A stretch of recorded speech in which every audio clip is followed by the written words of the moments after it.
창세기 22장 15절부터 19절까지 말씀 함께 합독하시겠습니다.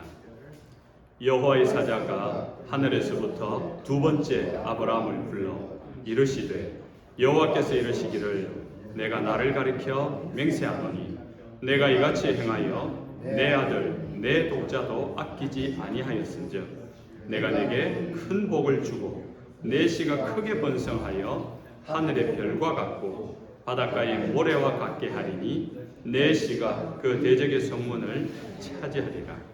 또 내 씨로 말미암아 천하 만민이 복을 받으리니 이는 내가 나의 말을 준행하였음이니라 하셨다 하니라. 이에 아브라함이 그의 종들에게로 돌아가서 함께 떠나 브엘세바에 이르러 거기 거주하였더라. 아멘. 음악 용어 중에 크레센도라는 단어가 있습니다. 그 뜻은 점점 크게 하라는 뜻입니다. 하나님이 하나님을 믿는 백성들, 성도에게 주시는 복이 바로 이 크레센도의 축복이다 라고 할 수 있습니다. 왜냐하면 하나님이 주시는 축복은 세상의 복과 비교할 수 없이 큰 복이기 때문이고, 또 하나님이 주시는 복은 날마다 그 복이 새롭고 날마다 그 복이 더 큰 복으로 우리에게 임하기 때문에 하나님의 복은 크레센도의 축복이다라고 말할 수 있습니다. 오늘 본문도 보면은 하나님이 말씀으로 순종한 아브라함에게 큰 복을 명하셨다라고 성경은 이야기합니다. 17절이죠. 내가 내게 큰 복을 주고 라고 이렇게 말합니다.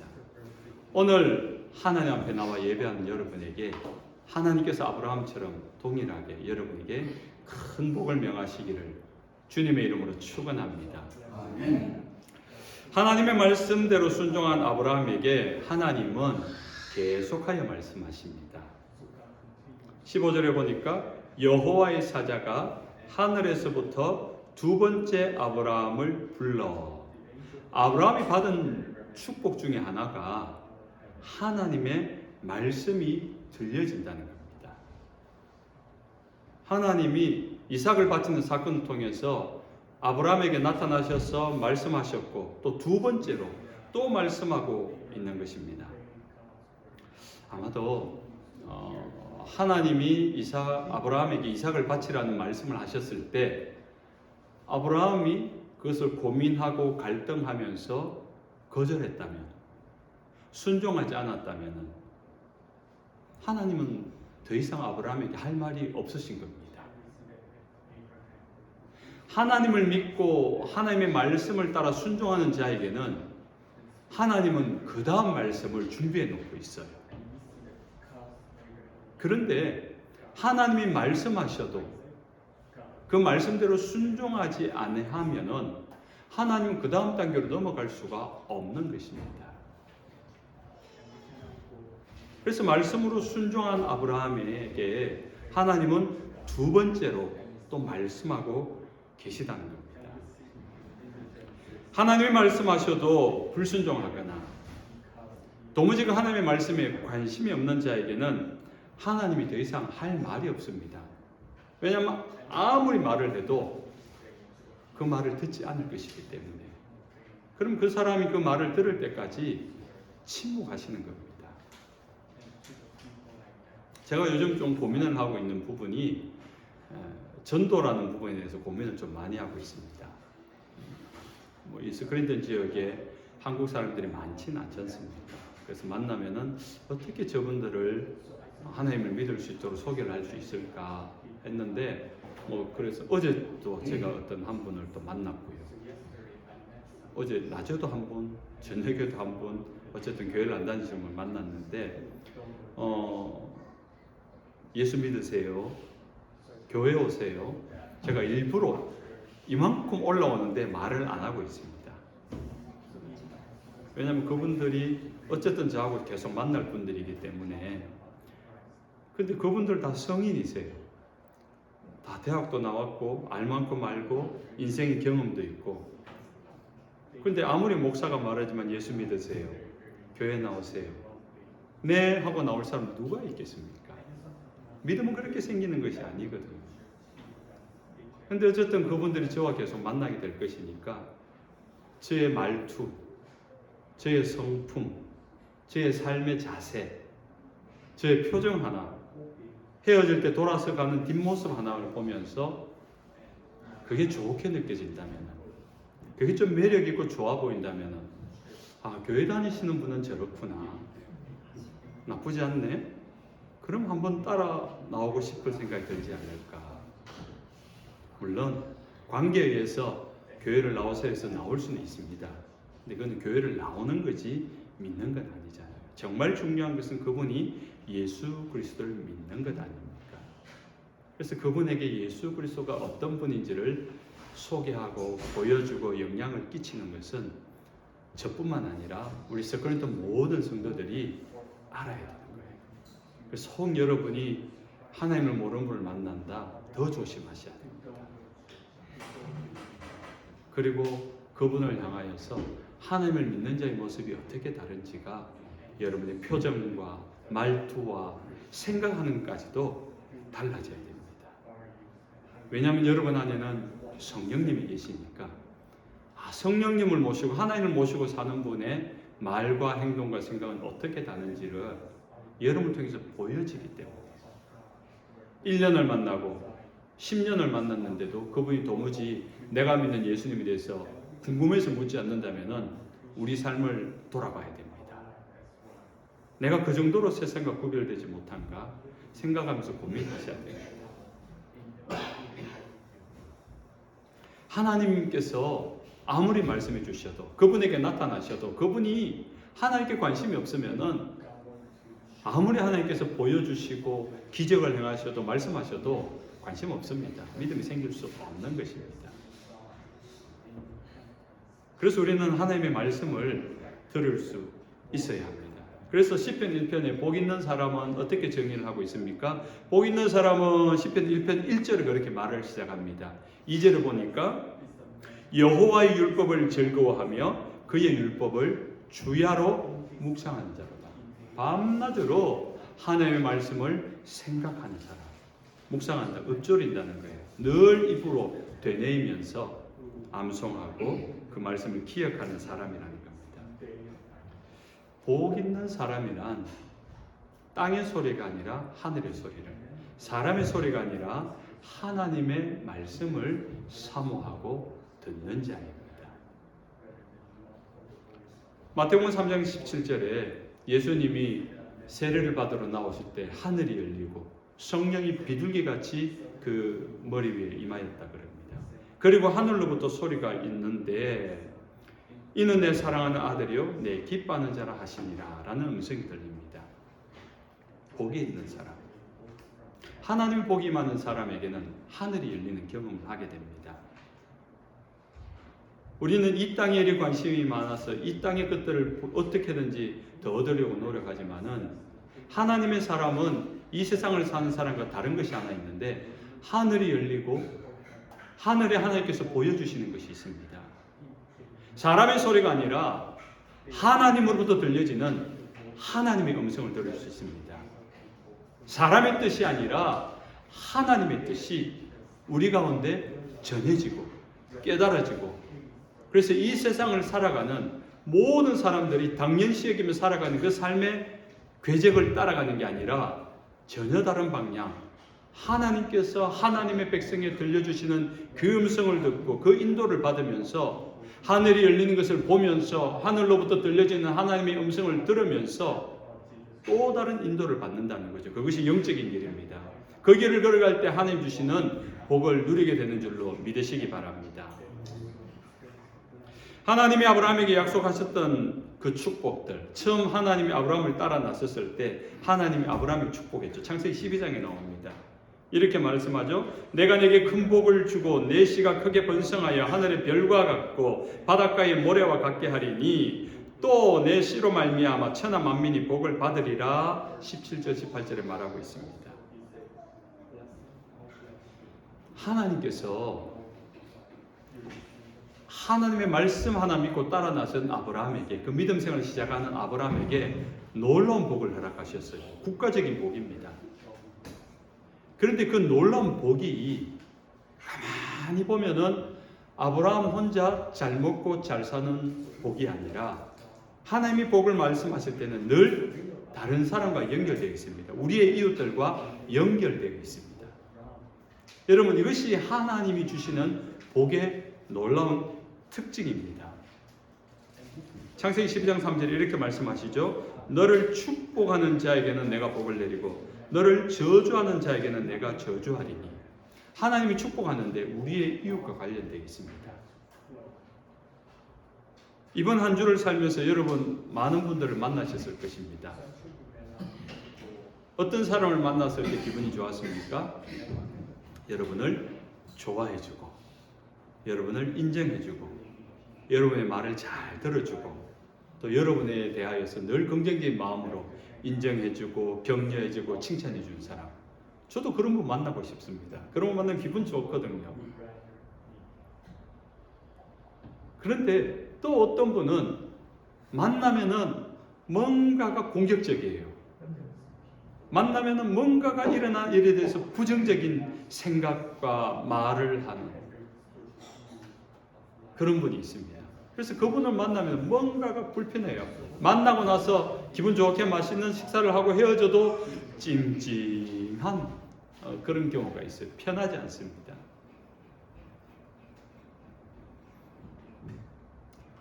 하나님이 하나님의 백성에게 복을 명하실 때 너를 축복하는 자에게 내가 축복하고 너를 저주하는 자는 내가 저주하겠다 그럽니다. 이 말을 가만히 생각해 보면은 하나님이 우리에게 복을 명하시는데 복은 명령하시는 거죠. 그럼 그 복이 나에게 배달이 돼야 되잖아요.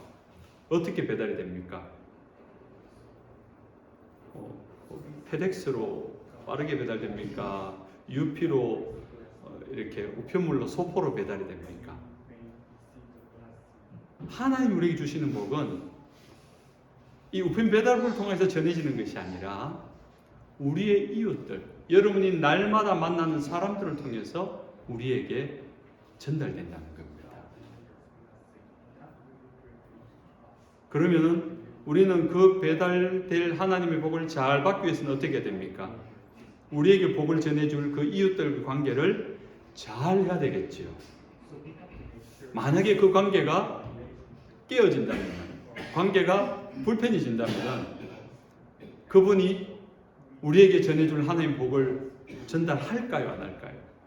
하기 싫겠지요. 그래서 우리는 우리의 이웃들에 대해서 관계를 잘 가져야 됩니다.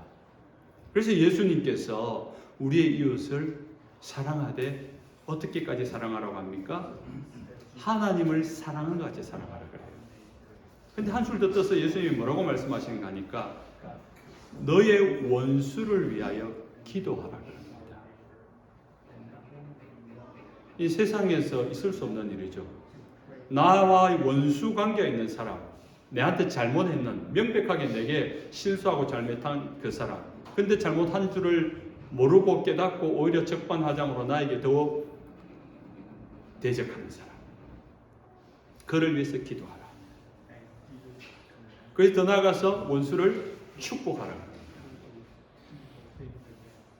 근데 거기서 끝나는 것이 아니라 정말로 불가능할 것 같은 말씀, 원수를 사랑하라라고 이야기합니다. 이 불가능해 보이는 말씀이에요. 그런데 그것이 누가 말씀하셨는가 하니까 우리가 주님으로 믿고 따르는 그분 예수님이 우리에게 말씀하시는 거예요. 그 말을 그냥 단순하게 해석하면은 원수를 위해서 기도하라, 원수를 축복하라, 원수를 사랑하라. 원수를 위해서 기도하게 되고 원수를 축복하게 되고 원수를 사랑하게 되면 그 사람이 원수입니까? 사랑하는 사람입니까? 원수도 사랑하는 사람이 된다는 거죠. 원수 맺지 말라는 거예요. 너의 인생 가운데 원수의 관계를 맺지 말아라. 자, 그러면 하나님이, 나는 하나님을 믿는 사람입니다. 하나님이 나를 사랑하고 나를 복을 주길 원하세요. 근데 이분은 하나님을 모르는 사람이에요. 그런데 원수 관계로 있다. 그런데 원수를 맺지 말라. 왜? 이 사람을 위해서? 아니요. 저를 위해서. 하나님이 나를 온전히 축복하기 위해서, 더 큰 축복을 주기 위하여서, 하나님의 그 복을 고스란히 나에게 주기 위하여서 원수 맺지 마라. 네가 마음이 불편하지만 그를 위해서 기도하라. 그를 축복해라. 그를 사랑해라. 우리가 원수를 용서하고 누군가 내게 상처 준 사람을 용서하고 그를 축복하고 그를 위해서 기도할 수 있는 것은요, 결국은 누구를 위해서요? 그를 위해서가 아니라 나를 위해서요. 우리 그리스도인이 가져야 될 삶의 자세인 이유인 겁니다. 예수님이 그 말씀을 우리에게 하신 이유는 그만큼 우리를 사랑하신다는 뜻입니다.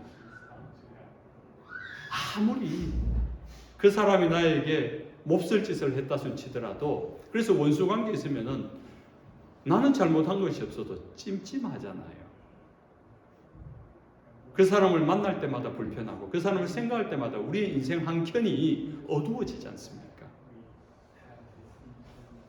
그런데 우리 인생 가운데 그런 사람조차도 내가 그래 불쌍히 여기고 그를 위해서 기도해주고, 정말로 예수님은 하나님이세요. 저는 목회자 생활을 지금 30년 가까이 해오는데 이해가 안 되는 거예요. 저도 사람인지라 원수 같은 사람 있거든요. 제게 상처 준 사람 있거든요. 근데 그분이 용서가 안 되는 거예요. 근데 그분이 사랑은 더더욱 안 되는 거예요. 그런데 어느 날 보니까 예수님이 불쌍히 여기라는 겁니다. 내가 용서는 못하고 사랑은 못해도 불쌍히 여길 수 있겠구나. 그래서 하나님 그 사람을 불쌍히 여겨주세요. 그러니까 제 안에 불쌍한 마음이 드는 거예요. 오죽하면 이 사람이 그랬을까. 그런 마음이 드니까 불쌍히 여기기 시작하고 불쌍히 여기게 달라고 기도를 하기 시작한 순간부터 놀라운 기적이 일어났는데 제 안에 그 사람에 대한 미움이 사라지는 겁니다. 어라? 그럼 이분은 그 다음 단계는 용서할 수도 있겠네. 용서할 수 있는 데까지 가더라고요. 그 관계가 용서하는 관계가 되고 그를 위해서 기도하니까 나중에는 그를 위해서 축복도 하게 되더라고요. 사실 아직 그 사람 사랑하지는 않습니다. 근데 축복하는 데까지 가더라고요. 거기까지 갔어요. 근데 그게 어딥니까?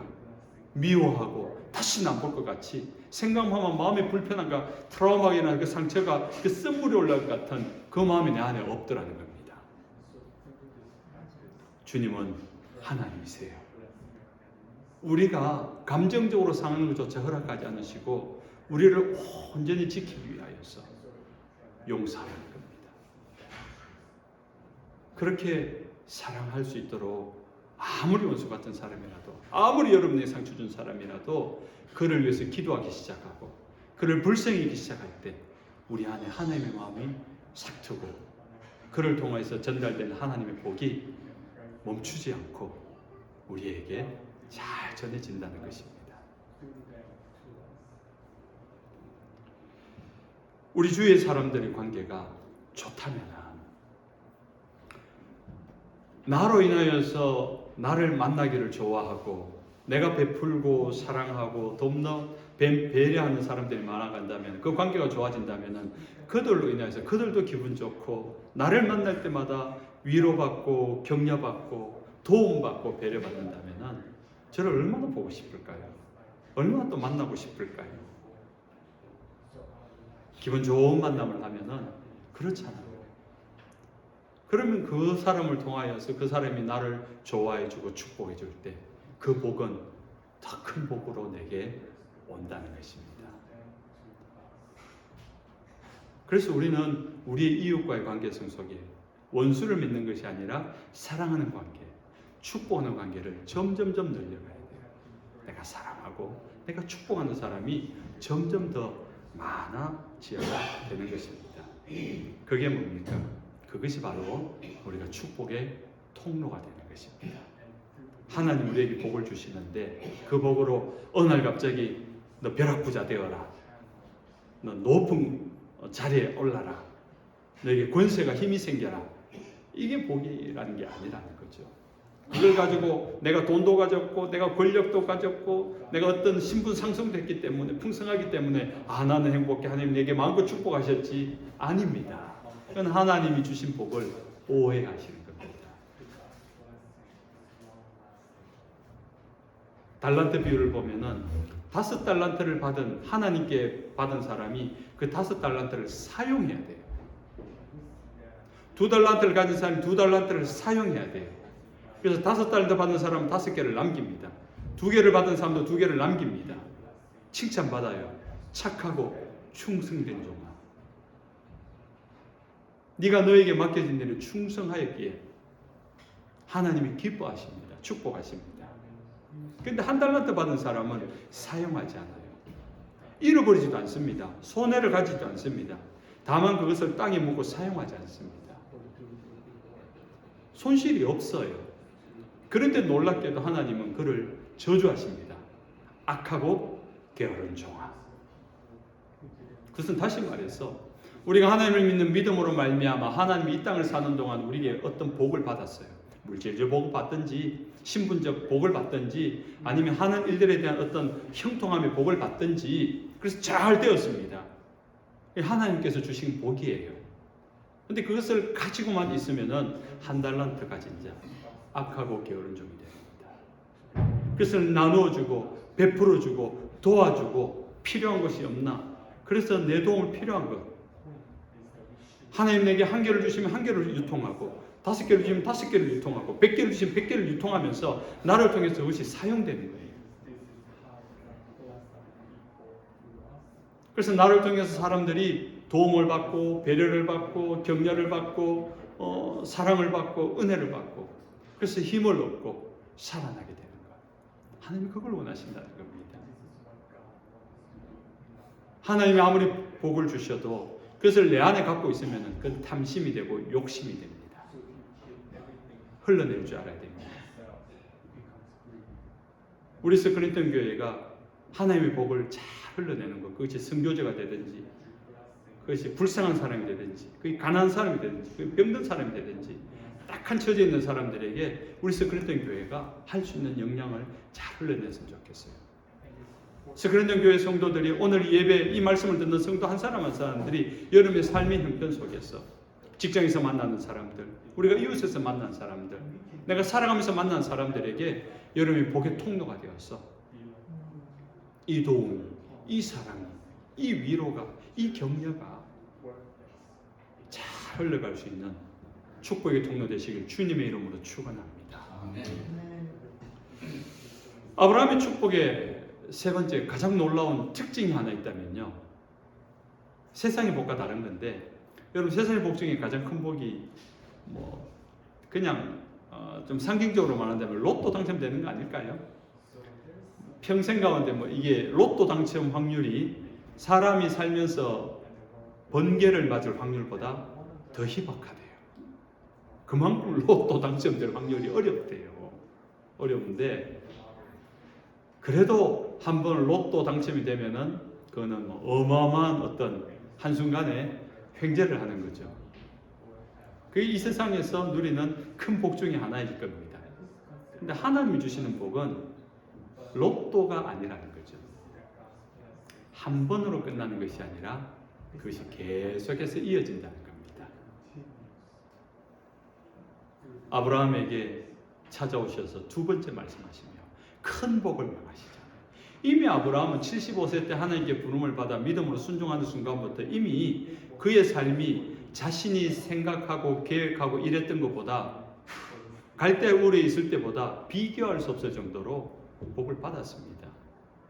애굽으로 피난 갔을 때 죽을 위기에 있다가도 오히려 바로 왕으로 통해서 더 큰 재물을 갖고 돌아왔고요.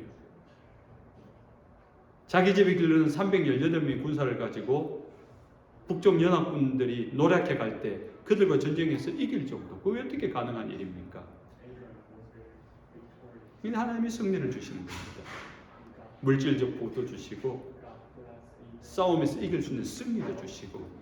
근데 거기서 끝나지 않습니다. 아브라함의 삶이 살아간 동안 계속해서 하나님은 축복을 이어가십니다. 근데 거기서 멈추지 아니하고 그 복이 아브라함의 아들에게 이어진다. 아브라함의 자손과 후손에게도 그 복이 계속 계승된다는 겁니다. 어마어마하지 않습니까? 하나님이 아브라함을 축복하는 것도 놀라운 일인데 그 복이 그 자녀에게, 이삭에게, 야곱에게, 요셉에게, 그리고 후손들에게 계속 연결된다는 그것이 우리가 읽은 이 성경의 역사 아닙니까? 그것이 아브라함에게만 일어난 일일까요? 하나님이 구약에 자주 말씀하시는 것이 나는 아브라함의 하나님이요, 이삭의 하나님이요, 야곱의 하나님이요, 추종수의 하나님이요, 우리 정진경의 하나님이요, 윤교성의 하나님이요, 이렇게 말씀하시는 거예요. 그게 무슨 말입니까? 아브라함과 함께 하셨던 하나님이 이삭과 함께 하셨던 그 하나님이고, 그렇게 축복하셨던 하나님이 오늘 그렇게 믿음으로 살아가고 따라온 오늘 김재문, 우리 이정길, 모든 믿음으로 살아가는 자에게 아브라함에게 행하셨던 것처럼 똑같은 복을 오늘 이 시대에도 동일하게 허락하시고 행하시는 하나님이라는 겁니다.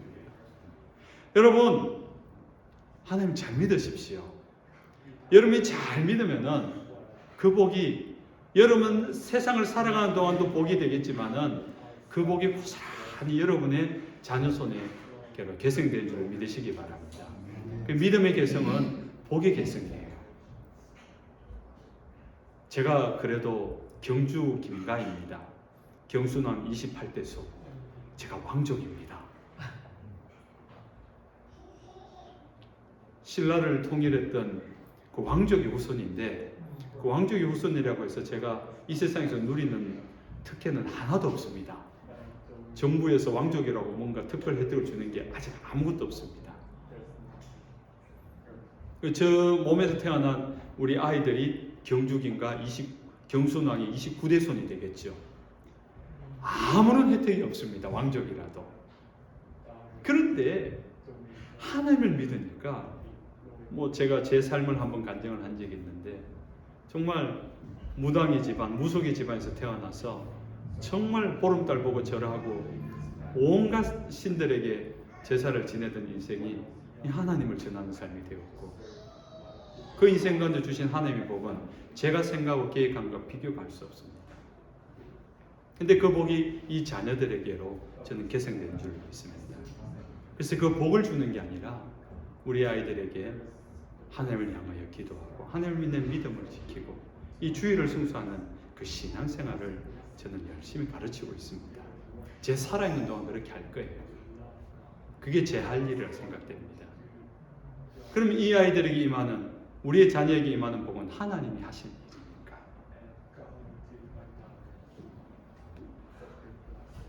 17절과 18절에 이렇게 말씀하시죠. 하나님이 아브라함에게 주신 그 복이 자녀에게 이어지는데 내 씨가 그 대적의 소문을 차지하리라.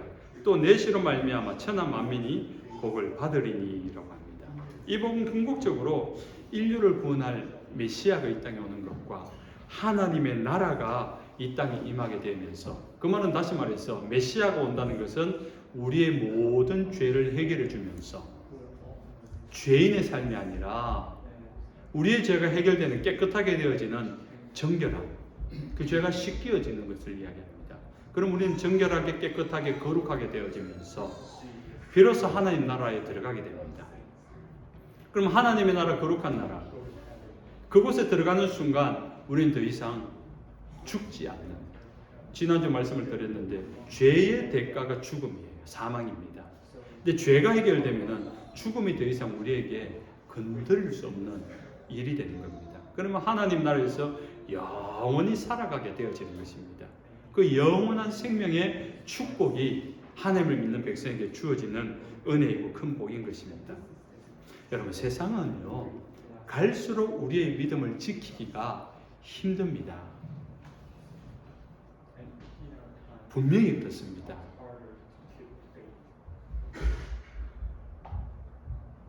이 세상을 보면은 미국이 전 세계에서 자유민주주의 국가의 상징적이지 않습니까? 근데 이번 주만 해도 뉴스를 보니까 깜짝 놀랄 뉴스들이 많잖아요. 총기 사고로 아마 전 세계에서 가장 많이 총기 사고로 죽는 나라가 이 미국일 겁니다. 마약으로 죽는 사람이 가장 많은 곳이 미국이 아닐까요?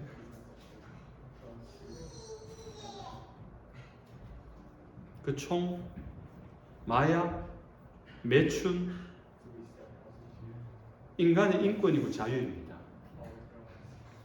그 자유를 맡겨놓았지만 그 자유를 가지고 사용하는 우리의 삶의 문화는요, 타락입니다.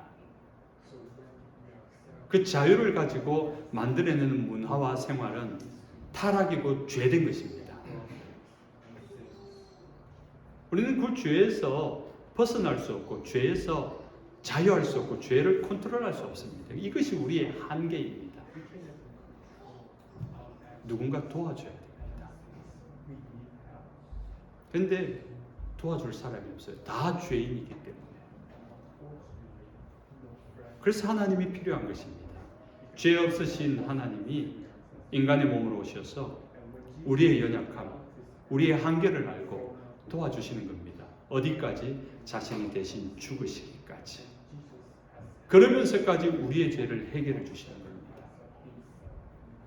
그것을 겨우 이제 좀 알았는 우리가 우리의 삶들 속에 죄 짓지 않으려고 우리의 삶을 지키고 예배하고 어떻게든지 하나님의 말씀대로 살아가려고 주님을 따라가는 삶을 이 땅을 살아가고 있지 않습니까?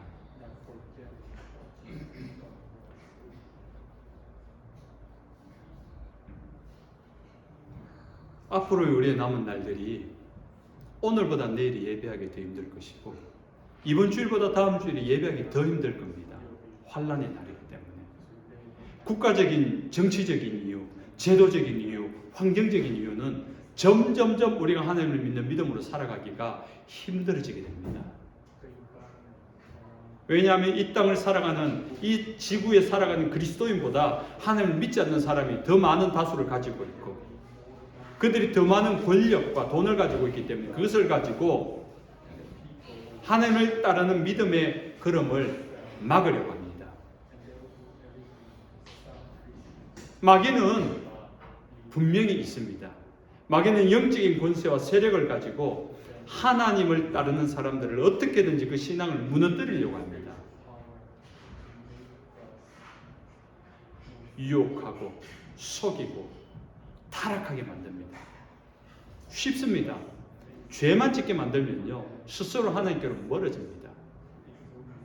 내가 범죄하는 순간 하나님께로 나아가기가 어려워집니다. 여러분의 삶이 무너질 때 하나님을 찾습니까? 점점 더 멀어집니다. 그래서 오늘 우리가 예배 오는 이것이 은혜의 증거입니다. 근데 오기가 점점 힘들어져요. 자꾸 예배 오는, 자꾸 하나님을 예배하는 그 일이 힘든 일이 자꾸 생깁니다. 지난주보다 오늘이 더 힘들고요. 다음 주는 더 힘들 겁니다.